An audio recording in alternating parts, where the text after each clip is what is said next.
you guys have had quite the journey so far, eh? Yeah, it's been a bit wild, I guess, hasn't it? Yeah. Dude, so how's it going? Yeah, really good. I think really blown away with the reception we got with Corey Brecken earlier this year. And got really lucky with some of the reviews and the features. And just the response from the fans has been pretty fantastic, I think. Yeah, it's kind of it's wild. I still don't. I feel like I haven't quite caught up with the fact that it is what it is. That it's gone so well from just being a kind of little thing that we did um to having a full band and playing live and yeah, it's amazing. It's brilliant. The live videos sound great, by the way. Yeah, thanks very much. Yeah, that was a blast. Yeah, that was Just something we've been working up to for a they're long time. scary. Oh, I can imagine. There's I feel like there's almost like a little bit of safety just being in like, if you're at your home or in the studio and you're just kind of singing or whatever. But when you get up there and all the eyes are looking at you, Yeah. you're Yeah, definitely. I'd never performed before, not even not a little kids play or anything. I just had never done anything like that before.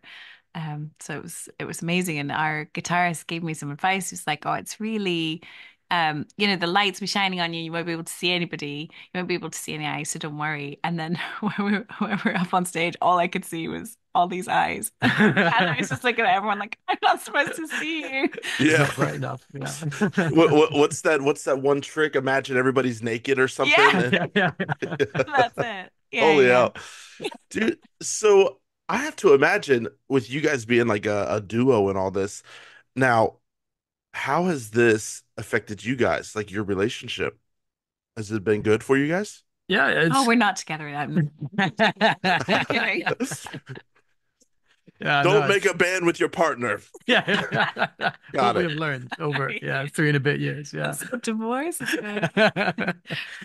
But yeah, no, I think it's been fun to have like I don't know, it's like a project like we do in the evenings, I guess. I mean, I guess we started off in lockdown as doing it just to kind of have a bit of a hobby and keep us a bit sane more than anything else.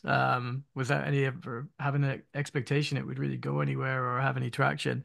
But I think we've just kind of carried that on quite a lot. And I guess the live show workups and stuff like to begin with, like we were t sort of taking it in turns to go and travel out to go and practice with the guitarist and the drummer, and then one of us would take a turn to look after the kids while the other one's going out to do the practice, which was definitely the hardest thing logistically. But it did mean then we could come back and then practice together at home. So that's kind of like helped out on that front. So there's been like all sorts of weird logistics bits to playing live together that you wouldn't normally have from a regular band setup, I guess, which is I yeah. think that's it. Some of it's much easier that we're together all the time because we can write songs and we can kind of riff off each other a bit and we can record stuff quickly and easily. But yeah, practicing Yeah. is tricky, Yeah, definitely. getting the full band out. We need to, go and get a babysitter lined up just so we can go and get a jam in. So it's like, yeah, it's a bit of a different one for sure. But yeah, Yeah. it's been good, but yeah, very different to other bands for sure. When did uh when did the idea of like, hey, let's just noodle around and maybe write some riffs and write a few songs, when did that transition into, hey, maybe we could like turn this into something?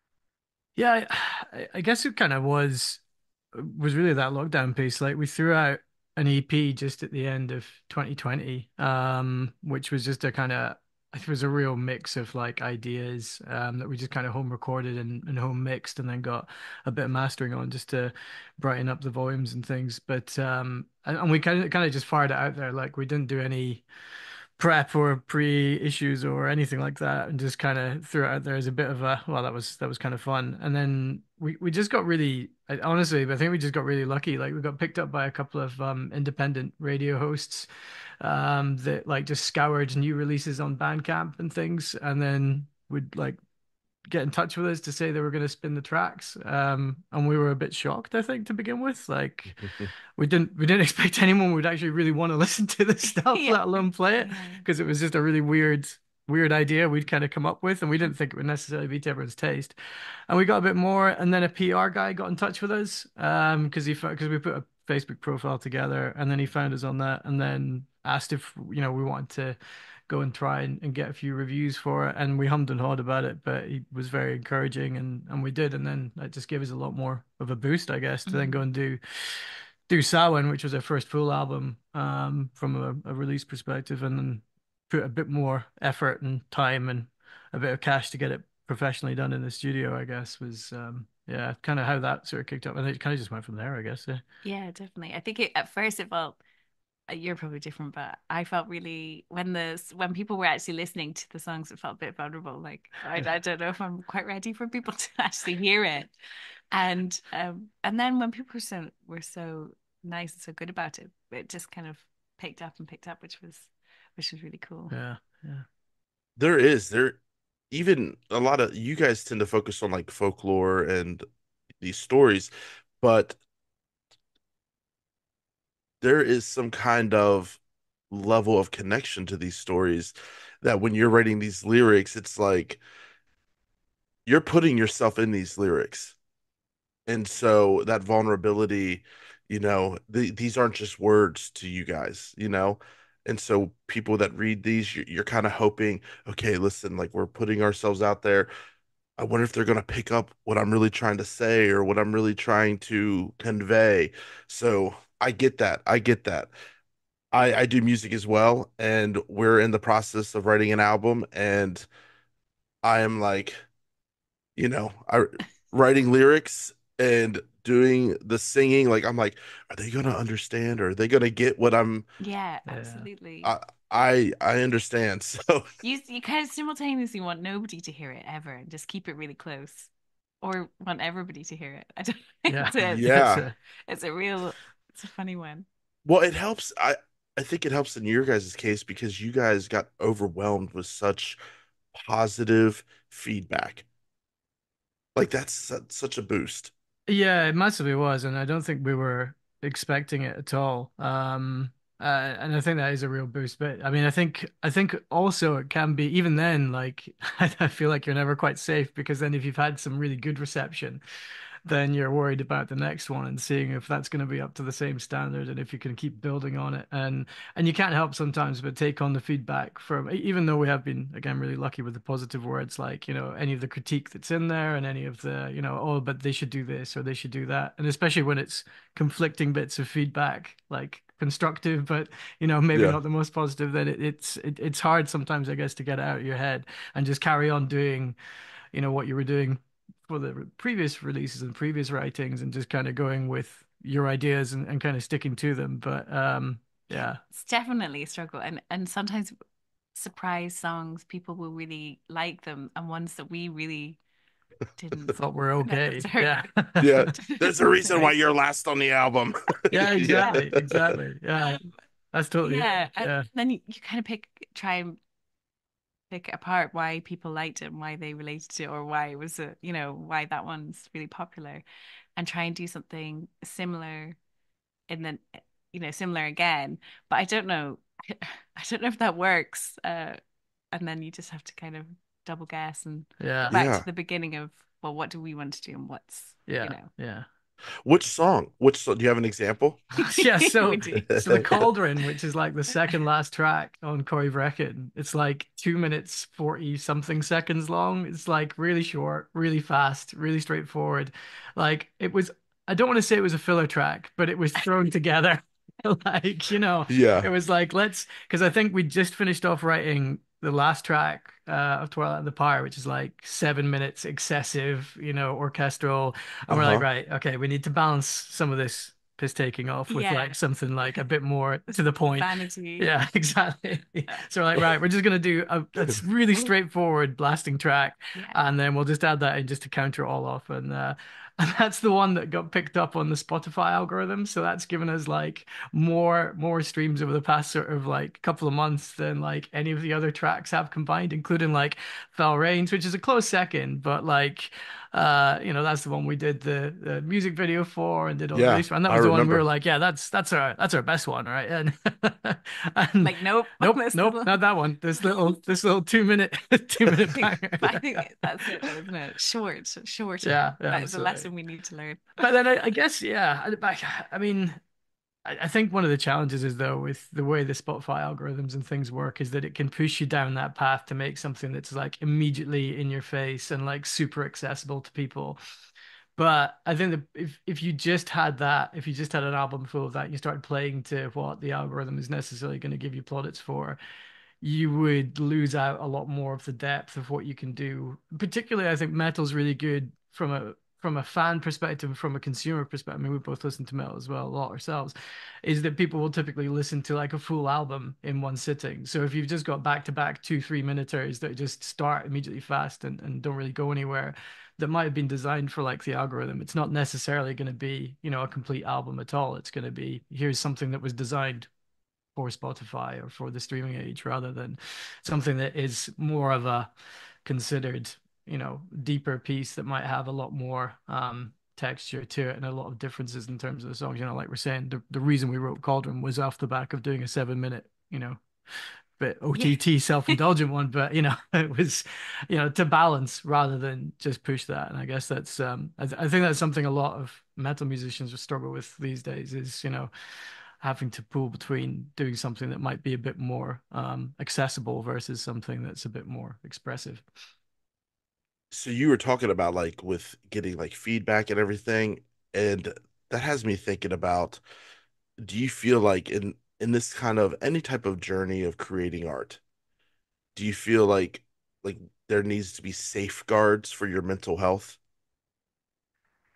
It's a really good question. I think, like you're saying, and like you're saying, it can be a real challenge when you're putting stuff down and you're putting, ultimately you're putting your art out in the world for critique, and it's the internet. People are gonna say mean things, and it's something you definitely have to brace for. I think we were absolutely discussing that before we even put the first release set Mm. out, and just being, very clear that look, some people are going to really hate this, Yeah. and that's just how it's gonna roll. Yeah. Particularly, in metal, where it's as diverse, and music in general is so subjective that you're gonna find some people that really do not like your art. But I mean, again, we got lucky with it. But I think it's always in the back of our minds, and that you've got to be pretty robust. And I think that's what a lot of other musicians have fed back as well in terms of like, I Yeah. just got to be roll with the That's roll it. with the I think punches a bit. Yeah. generally people are very nice. And I think people who listen to metal are generally very nice. I don't know Yeah. if that's Yeah. obviously not all of them, but um and maybe it helps. Quite a lot of our family members do not like metal at all. So so we had quite a good basis of, people are not really not gonna like it. Yeah, So we had a lot of, immediate negative feedback. So when we released it and people were nice about it, that was a That change. was the positive That contrast. was Yeah. the positive contrast, which is different. But definitely it's hard when somebody's picking apart in just a few minutes something that you've worked so hard on and that is personal. Uh, but you know, I guess everyone's opinion is going to be different, and you can't just accept the positive ones. Yeah. Maybe. Yeah. I think it's the nature of the beast because I feel like art at its core is formed in that deep part of us where no one is around, that desire to create. And that I think is fulfilling in our own sense of purpose. We have that purpose of, I need to get this out of me. And the reality is, whether the whole world hates it and I love it, I accomplished what I wanted to do. And you both of you are very pleasant and really nice people. And let's be real, I'm a nerd about folklore. So anybody that's gonna put metal and folklore, and also, you guys are like really top notch. When I did that first review, I was like, what the? I get so like animated. I'm a very like Oh, we loved it. when Yeah. shit is hitting, I'm like, what? So um the right the right people. I feel like there has to be a level of staying true to yourself and appreciating all the good that comes, but realizing we can't let anyone define us because Yeah, I think that's totally fair. Yeah, I mean, I think it was kind of the same when we were chatting with John from Metal Hammer on that one. Sorry, that's a total name drop, isn't it? But but like he was asking us about it, and like that was shameless, man. That's terrible. But, but he was asking about like pretty much exactly what you're saying in terms of some of the creativity side of things and how we've approached it and how we've been felt comfortable doing something quite different from a genre perspective. And I think it's exactly as you're saying, like particularly when it's been something that's been able to be a bit more personal when we're writing it just together, at X o'clock at night in the evening after a few drinks, and we can be a bit more honest with how we actually want to make something sound and be a little bit different. You can, I guess, come up with those weirder ideas, but it's then that much more of a challenge to then say, okay, but do I really want to put this out there? Yeah, it's Because this is, uncensored. yeah, it's really uncensored and it's really not got the sort of, I guess, diluting that you might get from like a broader band environment. If you come to band practice and there's five of you in the band and one of you's brought a riff and then somebody else will build on that, and it's quite a collaborative, almost like building songs by committee. So you've got some general consensus. Whereas if you're just doing it just the two of you, it's like it can be a bit more bizarre, I guess.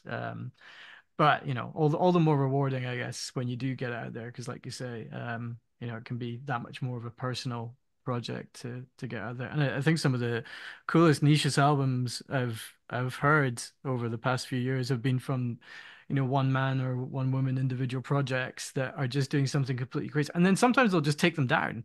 So they'll appear for like 6 months and then all of a sudden it'll just disappear from everything. And hopefully you grabbed it on Bandcamp and you can, download it and then you've still got the MP3s afterwards. There's one album I was listening to the other day. It's exactly like that. And it was one of the most interesting sort of black metal mixed with actually folk influences as well type projects that I'd heard in a while. It was, yeah, it's amazing to see the amount of opportunity that people have to do something really different with the kit that's kind of available for Yeah, home studios and things like that these days. that makes all the difference. Mm, Having access to equipment that you can get things out in quite a slick way now, which makes such a difference. yeah, you can truly be a solo artist. Yeah, yeah, definitely. Yeah. that's it. Yeah. So I had this thought about kind of like just to like kind of encourage you guys a little bit, continue to make the music that you love. Like the right people are going to be drawn to you guys. You guys have already gotten the great feedback.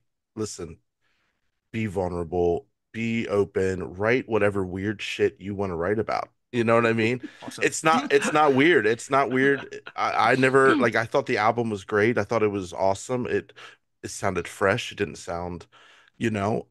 And so yeah, it's an exciting ride that you guys are Yeah. on.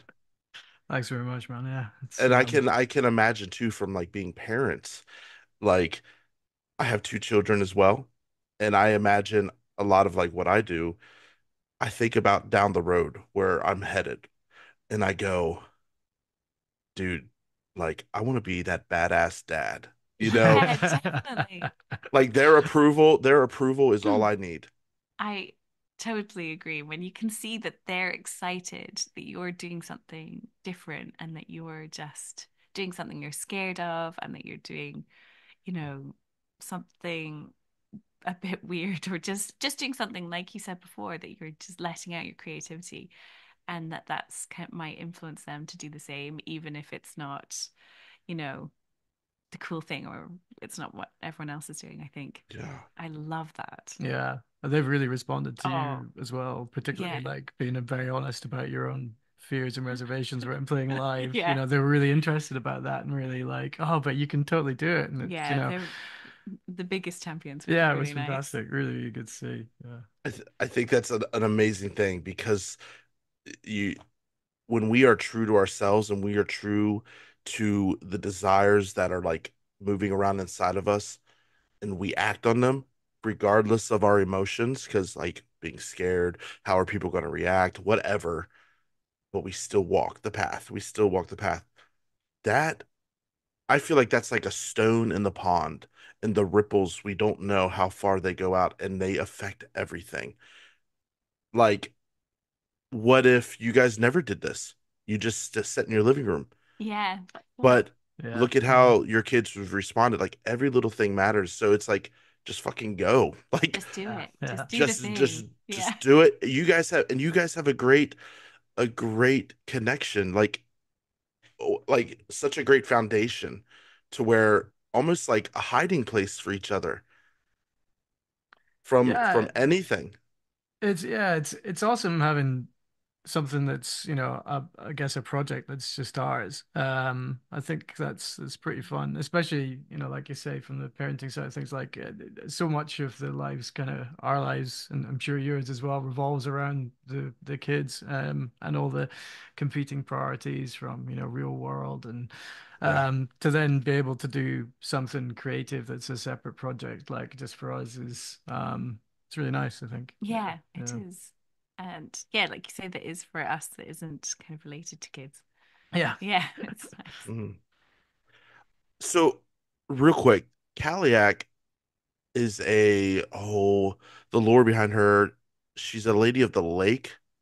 She's kind of like so she's kind of like a mythical god of winter. So in Scottish, like really old Scottish mythology, like pre-Christian mythology, she would usher in and rule over the winter seasons. So all the way from Samhain, which is the pagan precursor to Halloween, she would sort of rise from the Corryvreckan whirlpool, and sort of whip up this huge storm, which created the big sort of vortex, and then she would wash her cloak, her plaid, until it was white, and throw it over the land, and then that would land as snow, and that would be the start of winter, and then she kind of rules over the winter months until Beltane, which is like the fire festival in March, where she then returns to stone and descends back beneath the waves.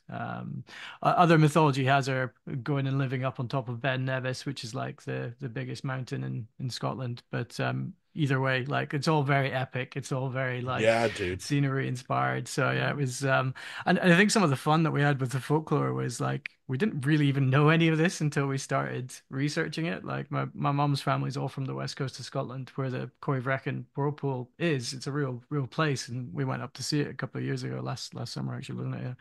Yeah. And it's an amazing place, absolutely huge, third biggest whirlpool in the world. And yet, if you see it on a calm day, it looks eerily quiet, doesn't it? And you just see these really strange eddies and ripples in the water because it's all sitting on top of this giant underwater mountain that goes down like 200 meters deep, and all the waters are sort of churning around it, and it creates these really bizarre patterns. And really, you can get the vibe, I guess, that they're back in the day, people like, yep, sea witch, yep. Yeah, definitely. And it's in between two like ridiculously beautiful places, Ireland, Jura, and it's so the landscape is incredible, and there's lots of hills, and there's a very eerie, creepy sound as you're passing through. And just the fact that you have to be really careful because if you're in a boat, there could be at any point a massive, huge whirlpool. Yeah, yeah, It's really cool. yeah. People go out on the water? Yeah, we went out. Yeah, Yeah, we went we were out there with the boat, but if it's calm, on you're all the. right. But it's when it's Oh. like Yeah, really tidal and when it's storming, that's when you get. I mean, you can speak to some of the sailors that live around the islands, and they'll tell you it's like 20-foot yeah, waves, and yeah, worst ones they've seen, and the yeah. yeah. But yeah, there's even folk that have swum it when it's calm. Like Fuck that, but dude. it's Yeah, yeah, not absolutely. yeah. You wouldn't catch us doing that. No way. Like we're sitting there in the rib with like life vests on and like Yeah, super it's like absolutely not. super belted Yeah. up. Yeah, absolutely. Yeah. And the water is kind of dark black because it's so deep. It's black, kind of chromy color. Yeah. It's well, the day we were there anyway, and it's very creepy. So no way would you Yeah. swim it. Yeah, Okay. absolutely. I'm It's scared of water already. Yeah. So I've almost drowned twice in my life. Oh wow. Oh God. Yeah. Yeah, Yeah. so I'm like, oh, dark water, a Yeah. potential Well, sea nope. witch down Yeah. there. Nope, I'll No, pass. no. I That's it. Like, I mean, it think looks that's deep, and then you hear about they did an experiment once when they chucked a mannequin body with a tracker down into the whirlpool when it was churning away, and they registered it hit 200 something meters deep, and then reappeared, didn't resubmit, reappear above the waves until it was something like 5 miles away down into the open sea. So it was, yeah, it's a crazy bit of underwater yeah. landscape. Yeah, yeah, but yeah, Jesus. sea witches Now, are. so okay, so with this learning about like I don't like to say folklore sometimes because to some people like this could be practices that they truly believe. Like a lot of people might really believe in KALLIACH or as you've been doing this and diving in, has this maybe affected your spirituality? I guess Oh, it's such a like, good question. yeah. I mean, well, you go or No, go for it. yeah. I guess one of the most amazing things has been going and actually seeing some of these places after we've like read about them. So like as much as I spent a lot of time on like island on these West Coast islands when I was a kid, we'd never actually gone up to visit the Corrie Vrecken.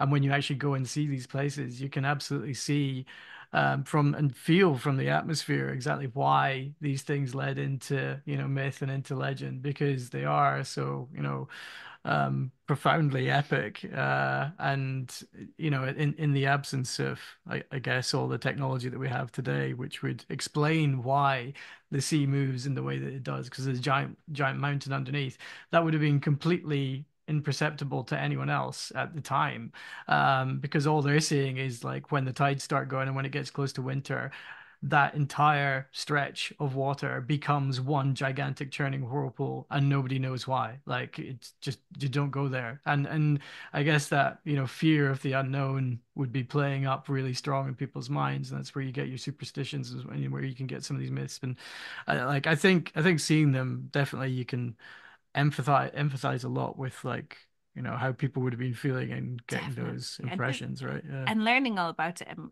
like you say, it is um, folklore, but it's storytelling and storytelling over centuries, which is so interesting that these tales have morphed and changed throughout when centuries of people telling these stories and in a way that we're just kind of carrying on that, and that gives me a sense of I don't know if it's spirituality, but like kind of a sense of pride of place, of like pride of Scotland and our kind of rich history and all the all of these stories and telling them in our very weird way, but Yeah.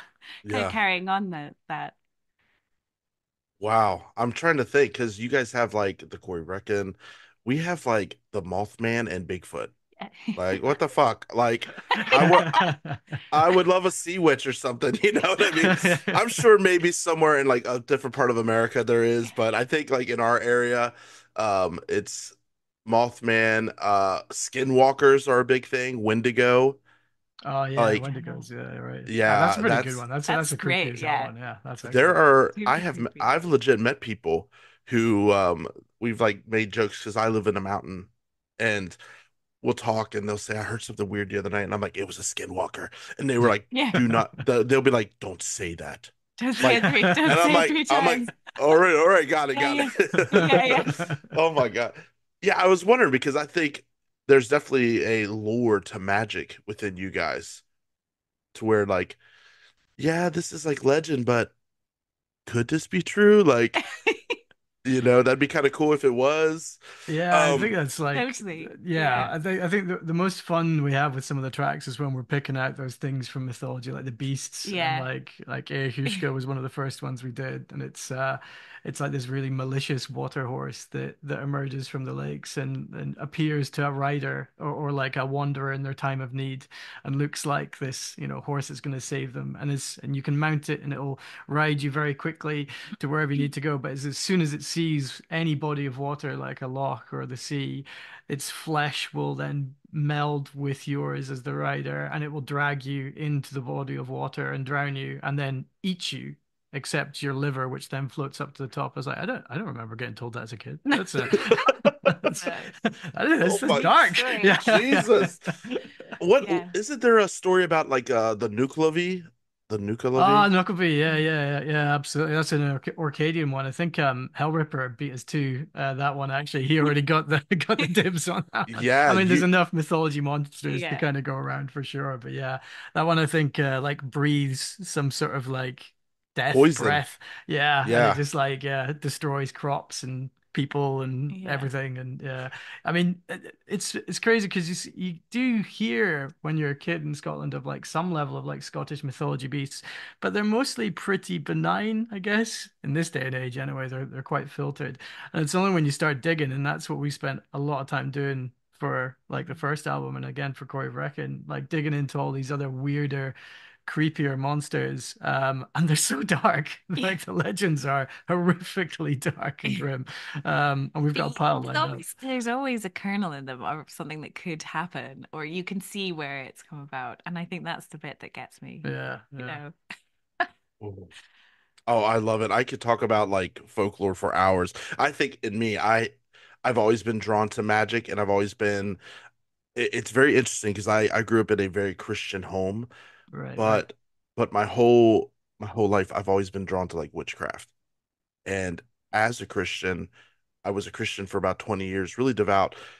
Um, I kept having these thoughts in my mind, like something in me really just resonated like with the magic of the world and of other things. Because if you're gonna tell me that a man died and came back from the dead 3 days later is true, but this isn't true, come And on, dude. that one is absolutely the way, and the other one is, oh, that's crazy. That's just nonsense. I mean, it doesn't make any sense of, it doesn't. Yeah, I really think life and the beauty of life is the forging of our path, and we can make it what we want, you know. Yeah, absolutely.